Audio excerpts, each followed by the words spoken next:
Hello बच्चों, let's read the question. Three charges minus Q1 plus Q2 and minus Q3 are placed as shown in the figure below.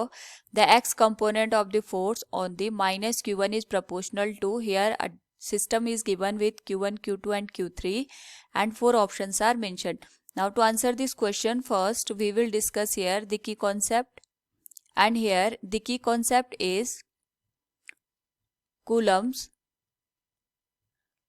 law of electrostatic force. तो जो electrostatic force हमारे पास यहाँ पे act करता है, it is between the two charges which are kept at a distance R, और यहाँ पे डिपेंड करता है कि जो नेचर ऑफ द चार्जेस है वो सेम है या अपोजिट है, उसके अकॉर्डिंग फोर्स की डायरेक्शन डिसाइडेड होती है. तो जो Q1 चार्ज है हमारे पास, इसकी जो वैल्यू दे रखी है और नेचर दे रखा है ये नेगेटिव में है. यहाँ पे हमने Q2 चार्ज रखा हुआ है. Q1 और Q2 के बीच की डिस्टेंस b दे रखी है और Q3 और Q1 के बीच की डिस्टेंस हमारे पास यहाँ पे a के बराबर दे रखी है. तो जो हमारे पास यहाँ पे Q2 चार्ज है, सबसे पहले हम ये देखेंगे, और Q3 चार्ज है, ये Q1 पे जो फोर्स अप्लाई करेंगे वो कौन सी डायरेक्शन में यहाँ पे फोर्स लगेगा, क्योंकि हमें यहाँ पे the x component of force on minus Q1 find out करना है. तो जो Q2 चार्ज है वो माइनस Q1 चार्ज को अपनी साइड यहाँ पे फोर्स लगा के अट्रैक्ट करेगा, और इसकी जो डायरेक्शन होगी it will be towards the Q2. इसकी वैल्यू हम यहाँ पे F1 मानते हैं कि F1 फोर्स से ये Q1 को अपनी साइड अट्रैक्ट कर रहा है, क्योंकि दोनों अपोजिट नेचर के हैं. साथ में अगर हम बात करें यहाँ पे जो Q3 चार्ज है वो माइनस Q1 वाले को रिपेल करेगा, क्योंकि दोनों का नेचर सेम है, और जब हमारे पास यहाँ पे दोनों चार्ज सेम नेचर के होते हैं उस केस में यहाँ पे रिपल्सिव फोर्स एक्ट करता है. नाउ यहाँ पे अगर हम इन दोनों लाइन को एक्सीड कर दें तो यहाँ पे जो एंगल बन रहा है theta, it will also be angle theta. तो जो हमारे पास यहाँ पे Q3 चार्ज है वो Q1 वाले को रिपेल करेगा, और यहाँ पे जो फोर्स लगेगा it will be in this direction. ये हमारे पास यहाँ पे F2 फोर्स से जो Q1 चार्ज है उसको इस तरीके से यहाँ पे रिपेल करेगा. नाउ हमें एक्स कंपोनेंट यहाँ पे चाहिए, तो जो F2 है हम इसके दो कंपोनेंट बना सकते हैं यहाँ पे. एक तो ये कंपोनेंट आएगा, it will B F2 cos theta, और दूसरा कंपोनेंट यहाँ पे आएगा, it will be in the same direction जहाँ पे हमारे पास F1 काम कर रहा है, it will B F2 sine theta. अगर हम इसको अलग से ड्रॉ करें तो यहाँ पे F1 एक्ट कर रहा है, जो Q2 यहाँ पे Q1 पे फोर्स लगा रहा है. दूसरा यहाँ पे F2 cos theta vertical direction में एक्ट कर रहा है, और साथ में यहाँ पे F2 sine theta Q3 Q2 पे फोर्स यहाँ पे एक्सर्ट कर रहा है. नाउ अगर हम देखें तो केवल हमसे एक्स कंपोनेंट की वैल्यू पूछी गई है of the force, so we can say the net resultant force, net resultant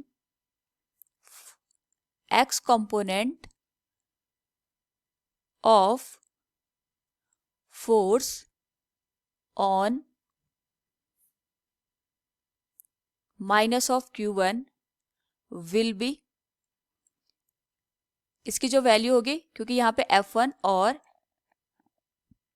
F2 sine theta same direction में है तो दोनों यहाँ पे ऐड हो जाएंगे. एंड वी नो दैट जो Coulomb's law of electrostatic force है, अगर हम उसकी बात करें तो we can write Coulomb's law of electrostatic force. ये हमें बताता है कि दो चार्जेस के बीच में यहाँ पे फोर्स एग्जिस्ट करता है, और इस जो फोर्स की वैल्यू होती है it is given as K into Q1 Q2 divided by R square.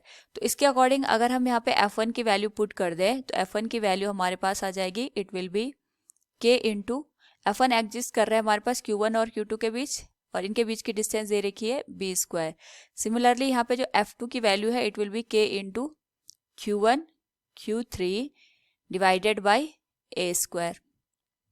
Now अगर हम दोनों को यहाँ पे ऐड कर दें तो जो हमारे पास यहाँ पे रिजल्टेंट फोर्स आएगा in the x axis, it will be F1 plus F2 sine theta. F1 की वैल्यू आएगी K into Q1 Q2 divided by b square plus K into Q1 Q3 divided by a square.